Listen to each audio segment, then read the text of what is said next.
C'est en écrivant mon dernier livre donc sur la démocratie et la raison que j'ai consacré un chapitre entier à la démocratie de propriétaire, c'est-à-dire à cette proposition dont je vais parler aujourd'hui de dissémination de la propriété du capital productif euh, à la plus grande partie de la société afin de lutter contre ce que Rawls appelle les inégalités du contexte social, ce qu'on peut appeler des inégalités structurales, des inégalités qui se reproduisent d'une génération à l'autre.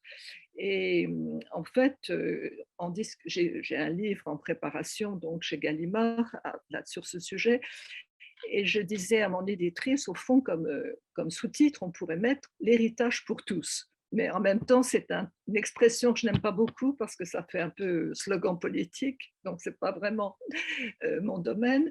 Héritage pour tous. Alors, la variété des dénominations bat les records, je pense, par rapport aux revenus de base. Je pense que là, on est en tête pour la diversité des appellations. Alors, moi, j'emploie le terme démocratie propriétaire que je vais expliquer, mais on parle de capital universel, on parle d'héritage universel, on parle de dotation initiale, c'est le sujet du livre de Guillaume Materet.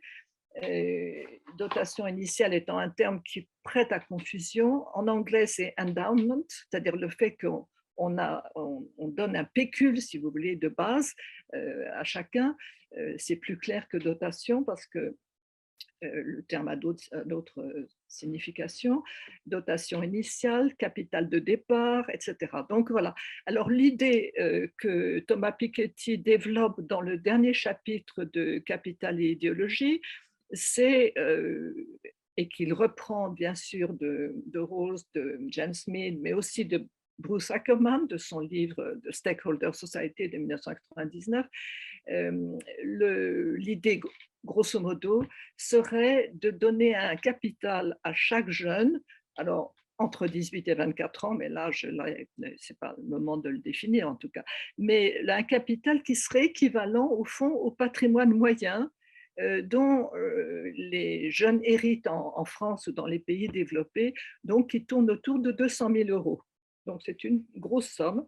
En 1999, Bruce Ackerman parlait de 90 000 dollars, 89 000 dollars, quelque chose comme ça, en 99, donc il y a très longtemps. Alors, un capital qui serait destiné à couvrir les frais de formation, la possibilité de créer une entreprise, la possibilité d'acheter des actions de son entreprise, de devenir shareholders, donc de devenir capitaliste entre guillemets, ce qui évidemment a beaucoup séduit le gouvernement Thatcher qui avait créé dans les années 90 donc ce right to buy qui a énormément élargi l'accès à la propriété immobilière dans les classes modestes au Royaume-Uni, avec des problèmes énormes qui sont en conséquence. Donc, un concept qui, évidemment, à première vue, est très choquant. La réaction que j'ai chaque fois que je parle de mon livre, c'est mais les jeunes ne sont pas capables de gérer un tel capital, ils vont le dilapider, irresponsabilité, etc., etc.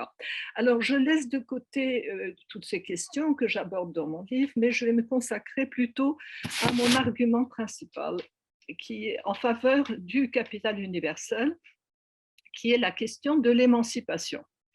Je contraste les objectifs de l'État-providence de la Seconde Guerre, l'après-guerre, qui était avant tout un objectif de protection, qui se comprenait parfaitement dans un pays ravagé par la guerre et en pleine reconstruction.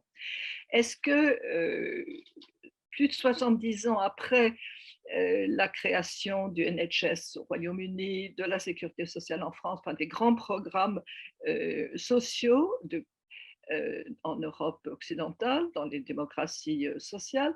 Est-ce que ce programme de protection est toujours le principal? Est-ce qu'il n'a pas des effets négatifs? Et je me souviens, telle qu'elle avait été conçue par l'État social des années de 1945, consistait à substituer à la famille absente, à la famille manquante, à la famille qui n'intervient pas, substituer l'État pour chaque jeune, de façon à ce que chacun reçoive quelque chose de la génération précédente, en quelque sorte. Et Ackerman insiste beaucoup là-dessus, sur cette idée que l'accès à un patrimoine de départ est un droit de la citoyenneté. Et c'est un peu l'axe de mon livre, que cette protection qui est donnée à ceux qui n'ont pas de protection familiale, un substitut. Et je cite dans le texte que je vous ai envoyé, je cite Robert Castel, l'État, les droits sociaux acquis donc sont l'équivalent, on peut les concevoir de cette façon, sont l'équivalent de la propriété et du capital de ceux qui n'en possèdent pas, de la classe non propriétaire. Donc une alternative à l'absence de patrimoine et de succession d'héritage. Un État qui est donc avant tout protecteur. Et ce que Robert Castel note, et avec quoi Rawls serait tout à fait en accord, et c'est le sens de mon intervention aujourd'hui, c'est que l'État protecteur n'a pas eu comme fonction la redistribution qu'on lui prête le plus fréquemment. Il y a un malentendu de base de croire que la fonction de l'État social, de l'État-providence, serait la redistribution et la diminution des inégalités structurales. Je parle d'inégalités structurales, celles qui se transmettent d'une génération à l'autre.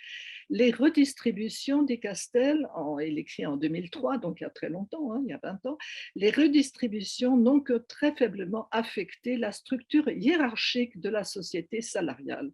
Par contre, son rôle protecteur a été essentiel. Alors, la lutte contre les inégalités, l'un d'entre vous l'a mentionné, je crois la dernière personne qui s'est présentée l'a très bien dit, les inégalités non seulement demeurent, mais elles se sont accrues et ce ne sont pas simplement des inégalités de revenus qui peuvent toujours être gommées ou en tout cas diminuées par les transferts et l'endettement et l'accès à l'éducation publique, etc., mais les inégalités de fortune, les inégalités de patrimoine. Donc, ce sont ces inégalités qui sont problématiques et la question que je pose naïvement, parce que je ne suis pas experte, la question que je pose, c'est est-ce que vraiment un revenu universel s'attaque à ces inégalités structurales ou est-ce qu'elle se contente de continuer ce rôle protecteur? Donc, si vous voulez, le débat que je lance, c'est le débat protection ou émancipation. Et je présente l'émancipation sur la base donc d'un patrimoine, de l'accès à un capital productif, l'émancipation comme la solution ou une solution à ces inégalités structurales croissantes. Un accès à la propriété du capital qui servirait de base de lancement pour le développement des individus, le développement des personnes. Et en fait, je voudrais ajouter que l'inspiration qui court dans mon livre, enfin le livre que je suis en train d'écrire, l'inspiration me vient de John Stuart Mill et d'un texte tout à fait central pour moi, qui est le chapitre de On Liberty, de la liberté, de son manifeste de 1859, dans lequel un chapitre est consacré à la question de l'individualité et de son développement. Alors, le terme anglais, c'est self-development, qui évidemment est impossible à traduire en français, parce que dès qu'on parle de développement personnel, on pense au life coach, etc. Donc, ce n'est pas du tout la question, mais l'idée, c'est de prendre en compte non seulement chaque moment de la vie, mais le développement, les perspectives et la possibilité d'avoir un horizon, qui pour moi est au cœur de la question de la justice et des inégalités. parce que l'inégalité face à l'avenir, c'est vraiment une des pires qui soit. Le fait de ne pas avoir d'avenir, de ne pas pouvoir envisager un avenir. Et c'est là que je ne suis pas certaine que l'accès à un revenu inconditionnel, un revenu universel, serait suffisant pour garantir cette émancipation. Voilà en gros, si vous voulez, le cadre dans lequel je me situe. Donc, mon livre est en fait avant tout consacré aux arguments philosophiques, éthiques, politiques aussi, en faveur d'un capital universel. La question de la faisabilité est évidemment moins de mon ressort, mais enfin, je m'y emploie. Alors, quels arguments avancer à l'égard d'une dotation initiale en capital plutôt que d'un revenu universel? Alors, je n'oppose pas, je ne prétends pas qu'il y a une exclusion réciproque, hein. Le revenu universel, comme quelqu'un l'a souligné, peut certainement se combiner avec une dotation initiale. C'est ce que fait Thomas Piketty dans ce dernier chapitre de son livre. Il dit on peut allouer 5% du budget du PNB au capital universel et le reste aux protections sociales absolument nécessaires. Donc, je ne vois pas les choses en termes d'exclusion. La critique qui a été faite à Rawls de ce point de vue et que je vais expliquer est qu'il a tendance à substituer le capital universel à l'idée d'un revenu inconditionnel. Alors, pour répondre à cette question de l'argument, de la justification du capital universel, je vais prendre comme fil conducteur cette citation de John Rawls qui se trouve dans la préface de 1999 de sa théorie de la justice, l'édition révisée. Il y a eu 2 éditions, l'une de 1971 et celle publiée en anglais en 1999, qui est celle sur laquelle j'ai travaillé pour ma traduction. Il y a eu un peu une confusion, mais la traduction de 1987 portait sur le texte révisé. Alors il écrit « L'idée n'est pas simplement d'assister ceux qui sont perdants en raison d'accidents ou de malchance, bien qu'il faille le faire, mais plutôt de mettre tous les citoyens en position de gérer leurs propres affaires et de participer à la coopération sociale sur un pied de respect mutuel dans des conditions d'égalité. » Alors, cette formule, cette citation est extrêmement dense, extrêmement ramassée. Vous pouvez noter tout de suite quelque chose d'intéressant qui est qu'on parle maintenant de citoyens et non pas simplement d'individus, de personnes, de citoyens. Donc, l'accent est mis sur la dimension politique et sur l'autonomie politique, les libertés politiques qui sont évidemment la pièce essentielle de la théorie de la justice, la priorité des libertés politiques. Et il s'agit bien d'un concept libéral puisque l'accent est mis sur l'autonomie, en position de gérer leurs propres affaires. Et le deuxième point intéressant est celui de l'inclusion, participer. Gérer ses propres affaires et participer sur un pied d'égalité dans des conditions de respect mutuel. Donc, en fait, l'approche rawlsienne est évidemment une approche en termes de citoyenneté et non pas simplement une approche purement économique en termes de revenus, de niveau de vie, de consommation et d'accès aux ressources. Alors, cette remarque résume pour moi les 2 objectifs d'un État-providence renouvelé, puisque nous travaillons tous, d'après tout ce que j'ai entendu, nous travaillons tous à la rénovation d'un État-providence, d'un État social en panne. Ça, là-dessus, je crois que le verdict est unanime, ça ne marche pas. Marc de Pascal l'analyse extrêmement bien et clairement, et je crois qu'il y a consensus sur cette question. Alors, comment envisager un État-providence à la fois juste et efficace? C'était d'ailleurs le thème du livre de James Mead qui essayait d'unifier dans cette vision d'un nouvel État-providence équité et efficacité.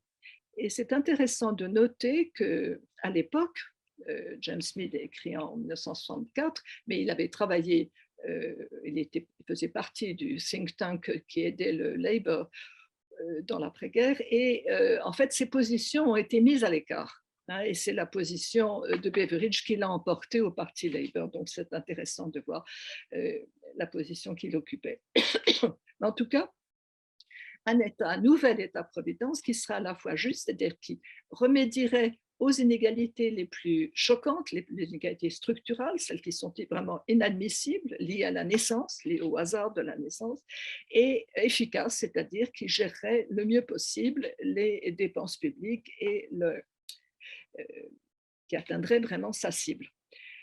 Donc, protéger et assister en cas de besoin, bien entendu, mais surtout émanciper, afin d'aider les bénéficiaires à accéder à l'autonomie et à la pleine citoyenneté politique comme économique et sociale. Et c'est intéressant de noter que là, Rawls reprend une idée très très ancienne qui date de la Révolution française et de Rousseau, c'est que la citoyenneté politique est absolument inséparable de l'accès à la propriété et à une sécurité matérielle et économique. Donc, ce lien entre les droits politiques et la réalité, comme dit Philippe von Paris, la liberté réelle, le fait de pouvoir donner un contenu à ces droits formels est central. Alors, l'autre chose qui est intéressante, et je crois que ça change la perspective, c'est qu'on part d'une critique de l'État-providence au nom de la justice et non pas simplement de la seule efficacité. Et c'est une critique de Rawls qui porte sur un État-providence capitaliste, qui ne réalise pas les principes de justice, et en particulier dont le minimum social est insuffisant pour être des membres de plein exercice de la société. Donc, une option distincte du capitalisme. Alors, le projet est extrêmement ambitieux, aller au-delà de l'État-providence de l'après-guerre et aller au-delà du capitalisme, c'est-à-dire essentiellement aller au-delà de la structure inégalitaire en termes de propriété qui est à la base du capitalisme. Et donc, il affirme se situer dans le cadre d'un socialisme libéral démocratique. Alors, on lui a reproché, on lui a dit, vous feriez mieux de parler de libéralisme social, et je suis assez d'accord que l'emploi du terme socialisme est évidemment problématique, mais il renoue, il s'inscrit dans une tradition du libéralisme social, de ce qu'on a appelé le nouveau libéralisme au début du XXe siècle, et qui remonte d'ailleurs à John Stuart Mill, et auquel est consacré le chapitre 4 de mon livre « Qu'est-ce que le libéralisme ?» et qu'on pourrait rapprocher de ce que Piketty, toujours dans son Capital et idéologie, entend par un socialisme participatif et qu'il définit en termes quasi-rawlsiens. Il dit la société juste est celle qui permet à l'ensemble de ses membres d'accéder aux biens fondamentaux les plus étendus possibles, à la participation la plus complète de tous aux différentes formes de la vie sociale, culturelle, économique, civique et politique. Donc l'idéal d'émancipation, l'idéal civique d'émancipation est vraiment central et défini, comme je dis, en termes rawlsiens de biens fondamentaux. Alors, pour réaliser cet objectif, ainsi que l'application de ces trois principes de justice, je préfère parler de trois principes de justice, c'est plus clair. Hein. Le premier principe qui est prioritaire, liberté de base égale pour tous. Second principe, égalité équitable des chances. Et troisième principe, le principe de différence avec lequel je pense que vous êtes familier, qui était l'innovation de Rawls, qui était de dire les inégalités qui demeurent, celles qui peuvent être justifiées en partie, sont celles qui bénéficient aux plus désavantagés. Donc, ces trois principes, dit Rawls, ne peuvent pas se réaliser dans l'état social tel qu'il s'est développé dans l'après-guerre, et il se tourne vers l'idée d'une démocratie de propriétaires inspirée de Mead, que Piketty mentionne également, plutôt que vers celle d'un revenu universel inconditionnel. Le projet donc de la démocratie propriétaire, un terme intraduisible encore en français, property owning democracy. Quand je me souviens, j'avais assisté à une intervention de Piketty quand son livre était sorti, et je lui avais dit, vous savez, ce que vous indiquez là ressemble tout à fait à James Mead et à la property owning democracy qu'il analyse, enfin qu'il propose. Alors il m'a répondu, je pense qu'il n'y avait pas pensé, il m'a répondu en me disant, ah oui, la démocratie de petits propriétaires. Et vous voyez tout de suite le côté péjoratif, le côté petit capitaliste, petit propriétaire, et il pensait évidemment à The Right to Buy de Margaret Thatcher, les gens qui ont pu acheter leur council house, leur HLM, si vous voulez, et devenir de petits propriétaires. Alors, aussitôt, vous voyez la connotation négative. Alors, donc, voilà comment Rawls décrit ce programme: disperser la propriété des richesses et du capital. Donc, vous voyez tout de suite le contraste, bien sûr, avec le socialisme ou le marxisme. Il ne s'agit pas de collectiviser ou d'étatiser la propriété du capital productif, mais de la disperser. Et ça, c'est vraiment très, très important. C'est le point central. Disperser la propriété et donc empêcher qu'une partie infime de la société contrôle l'économie et indirectement la vie politique. Donc là, Rawls anticipe l'oligarchisation actuelle à laquelle nous assistons de la société, non pas en redistribuant le revenu à ceux qui possèdent le moins à la fin de chaque période, mais plutôt en s'assurant d'une propriété largement dispersée des moyens de production et du capital humain, c'est-à-dire l'éducation, la formation des compétences, au début de chaque période dans un contexte d'égalité équitable des chances. Alors, cette citation est très dense et je vais la détailler. Alors, les points remarquables sont premièrement qu'il s'agit d'une intervention de type nouveau, une intervention ex ante, une intervention non pas de remède, de correction à la fin, mais de prévention. Une intervention ex ante qui agit au début de chaque période pour agir sur les inégalités de propriété du capital, pas simplement sur les conséquences ex post à la fin de chaque période, quand il faut compenser l'absence de capital, l'absence de sécurité. Ce point est très important parce qu'il constitue une différence majeure avec l'État-providence. Alors, j'ajouterais, enfin c'est un point que je n'ai peut-être pas assez développé, mais j'ajouterais qu'il s'agit de penser aux générations futures. Il ne s'agit pas simplement de penser à chaque génération et d'essayer de combler les manques et les injustices criantes, mais d'anticiper sur les générations futures en se disant que ceux qui ont eu accès à un capital, qui ont pu se développer, investir, laisseront quelque chose à la génération suivante. Donc il y a un souci, un cœur, si vous voulez, pour les générations suivantes. Et la question de la justice intergénérationnelle est très importante ici. Enfin, Rawls a écrit beaucoup sur la question, je le laisse pour le moment de côté. Donc, la démocratie propriétaire, alors excusez-moi, j'utilise l'abréviation POD, Property Owning Democracy, concerne les ajustements du contexte social au cours du temps et pas simplement l'assistance ponctuelle à tous ceux qui en ont besoin d'aide et qui tombent au-dessous d'un standard de vie minimum décent. Elle vise donc la prédistribution. Alors, le concept nouveau, c'est le concept de prédistribution. Et comme le dit Marc Flerbet, plus on a de prédistribution, moins on a besoin de redistribution. Et là, sur ce point, je pense qu'il y a convergence entre revenu universel et capital, bien sûr. C'est la même idée qui est l'idée de prévention, bien sûr. Prévention des risques tout au long de la vie, ce que Rawls appelle les plans de vie. Alors, ça, c'est le premier point, la prédistribution. Le deuxième point qui est lié, c'est qu'il s'agit d'agir sur les inégalités structurales et durables, celles qui se reproduisent sans cesse, c'est-à-dire que la pauvreté entraîne la pauvreté. Il y a une espèce de cycle infernal de reproduction que Marc et tous ceux qui ont travaillé sur la question de la pauvreté ont très bien vu. Il y a une espèce de spirale qui fait que les gens ne s'en sortent pas malgré les apports des transferts sociaux. Donc là, l'ambition est immense ici, puisqu'il s'agit d'agir sur le contexte social du rôle, sur la structure sociale de base, et pas simplement sur les cas de besoin.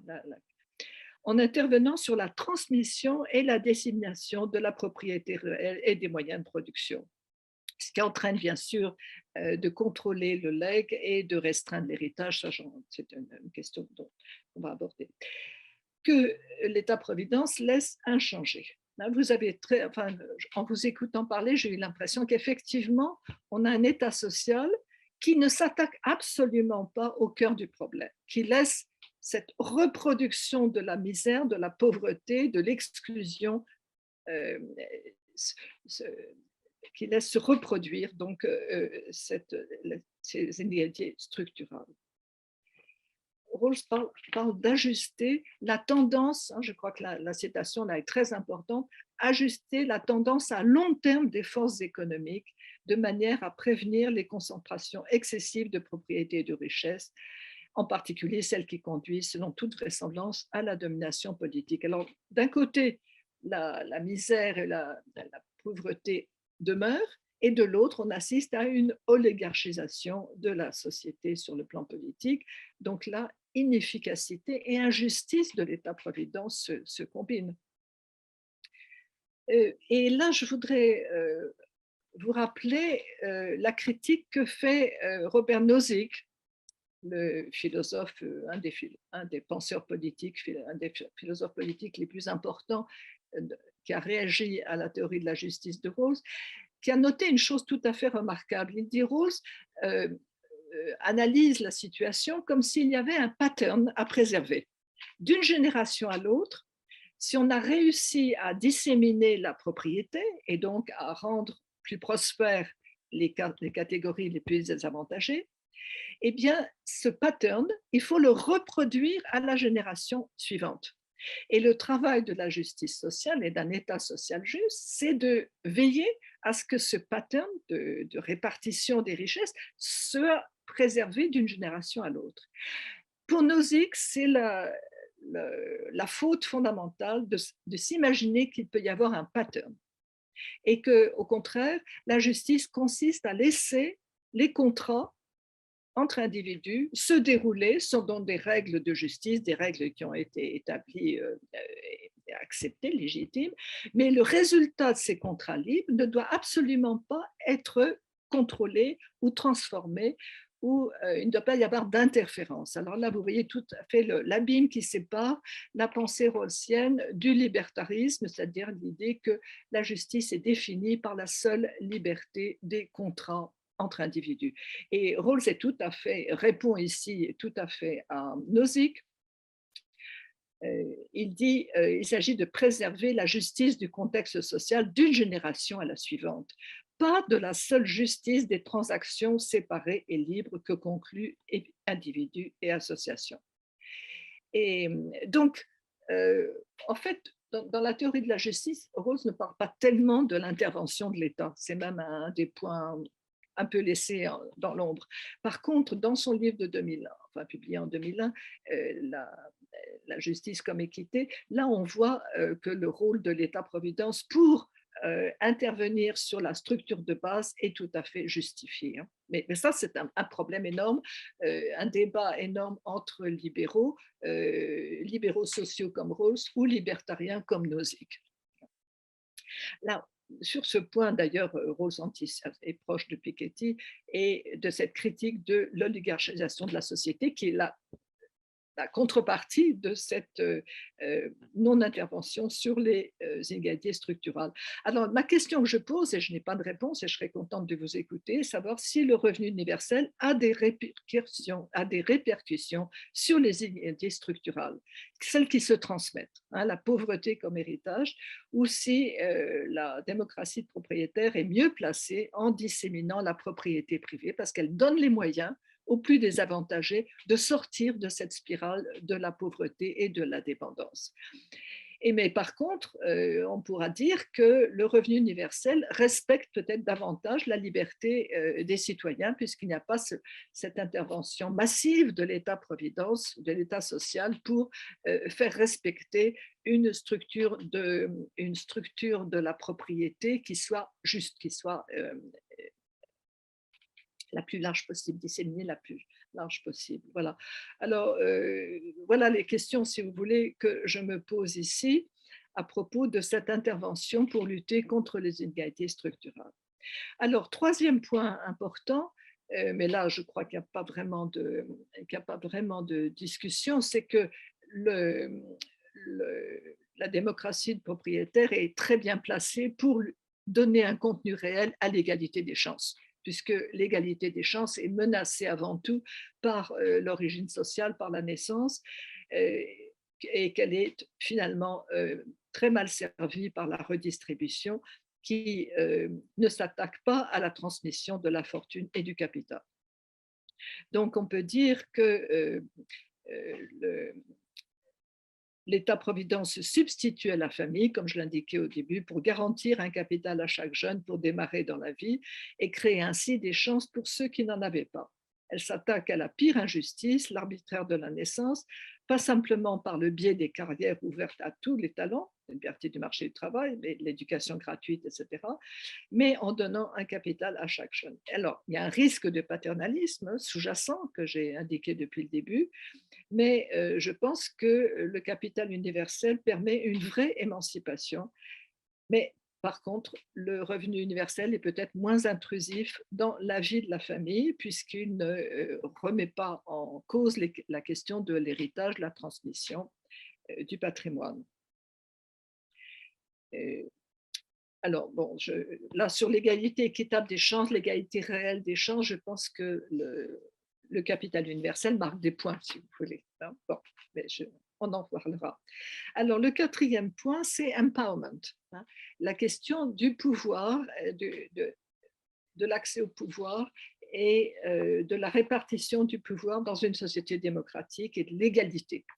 La dotation initiale en capital est un instrument de pouvoir économique et par l'intermédiaire de l'investissement dans l'entreprise suggère par exemple une démocratisation de l'entreprise dont parle Rawls. Elle est aussi un instrument de pouvoir politique car elle permet une participation politique sur un pied d'égalité.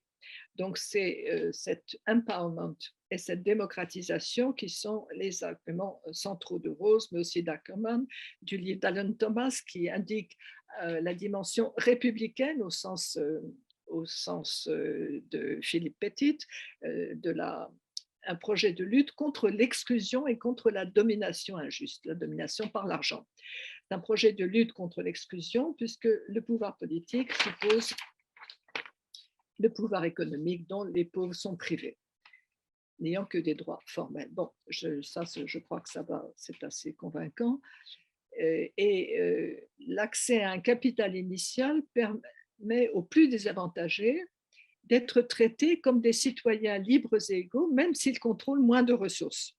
Et ils ont quand même suffisamment de ressources pour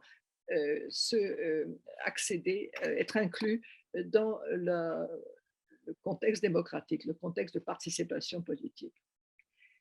Au contraire, avec un État-providence qui repose sur l'assistance ex post, la précarité ne disparaît pas et les plus désavantagés, pour Rawls, sont exclus de la participation politique. Il parle d'une classe déshéritée et découragée dont les membres sont dépendants de manière chronique des prestations distribuées, qui se sont exclus et ne participent pas à la culture publique. Alors sur ce plan, je dirais que le capital universel garantit bien mieux l'empowerment que le revenu universel. Alors ce qui, moi, m'inquiète dans le revenu universel, mais là on est en désaccord certainement, c'est la dépendance. Et la dépendance à l'égard d'un revenu automatique dans lequel les bénéficiaires ne se sentent pas partie prenante. Je vais là faire une petite parenthèse qui va certainement vous hérisser, mais ce qui m'a convaincu des dangers du revenu universel, et là c'est la chose suivante. En 1948, Lee Kuan Yew, qui est devenu le fondateur de l'État de Singapour, était étudiant à Cambridge et il suivait très très attentivement les débats autour de la création du NHS et d'un système de santé dans lequel les soins seraient accessibles à tous gratuitement et sans condition de ressources. Et il s'était exclamé à l'époque, si vous lisez sa biographie, c'est très instructif, ils sont fous ces Anglais, ils vont au désastre. Et à la place, Singapour a mis en place un système, alors évidemment qui n'est pas transposable, qui est euh, propre enfin, adapté à une cité-État, qui est le Central Provident Fund, qui est un fonds, je pourrais presque dire un wealth fund, enfin un fonds dans lequel tous les employés contribuent, cotisent, et qui couvre tous les besoins fondamentaux de logement, de santé, de protection du chômage, d'aide à l'éducation, etc., etc.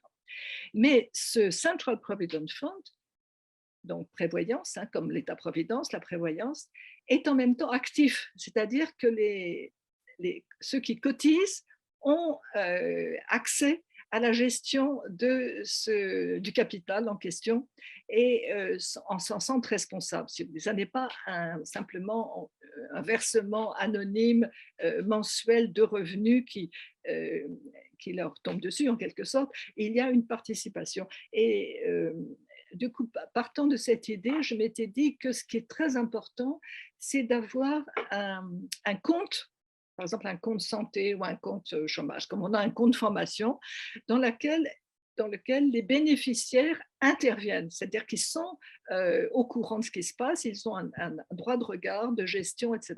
Ils ne sont pas des bénéficiaires passifs. Alors, si vous voulez, pour moi, la question centrale, c'est la question de la responsabilité. La question de l'accès à un capital ne peut pas se faire si en même temps il n'y a pas une capacité de gestion et de responsabilité. Bon, mais ça, c'est évidemment des idées philosophiques peut-être un peu fumeuses pour vous, mais pour moi, elles sont absolument cruciales. Donc, il me semble que là, l'accès à un capital transforme la psychologie des gens en leur donnant une vision de leur avenir et une vision de leur responsabilité familiale à l'égard des générations futures, etc., pour l'emploi de ce capital. Et donc, à mon avis, l'accès à un capital garantit bien mieux cet empowerment que le revenu universel. Il me semble donc, voilà. Alors, cinquième point que je voulais esquisser, un au-delà du capitalisme, qui est décrit par Rawls comme un système qui vise avant tout l'efficacité économique et la croissance, encadrée par un minimum social assez bas, où les inégalités sont très importantes en matière de propriété réelle, celle des moyens de production, des ressources naturelles, et on pourrait dire accès au capital humain, etc.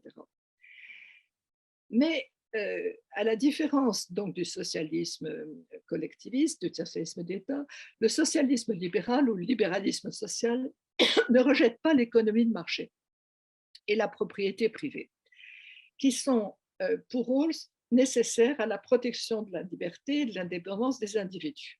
Alors, est-ce qu'on peut avoir une économie de marché qui aille au-delà du capitalisme? Voilà la vaste question à laquelle je vous invite à réfléchir. Et je pense que la réponse hein, est que la réponse est que l'erreur manifeste, prouvée par l'histoire, l'erreur a été celle de la collectivisation, de l'étatisation de la propriété privée du capital productif et non pas sa dissémination ou sa dispersion. Donc, est-ce qu'on peut avoir une économie de marché qui irait au-delà des inégalités structurales inhérentes au capitalisme? Il n'y a qu'à penser à la question du contrat de travail. Hein. Immédiatement, la relation est asymétrique, la relation d'inégalité. L'inégalité structurale est nécessaire au fonctionnement du capitalisme tel qu'il est si la propriété privée n'est pas disséminée, est entre les mains d'une minorité. Voilà. Alors, voilà les vastes questions auxquelles je vous invite à réfléchir. J'ai été très intéressée par les réflexions de James Mill sur justement le fait qu'il ne faille pas automatiquement opposer privatisation, propriété privée et propriété publique et propriété sociale, etc. Mead, comme économiste, parle d'un régime mixte de propriété. Donc là, il y a toutes sortes d'ouvertures possibles sur lesquelles je travaille. Voilà. Et je m'arrêterai sur ce dernier commentaire de la citation de Rose. Merci beaucoup.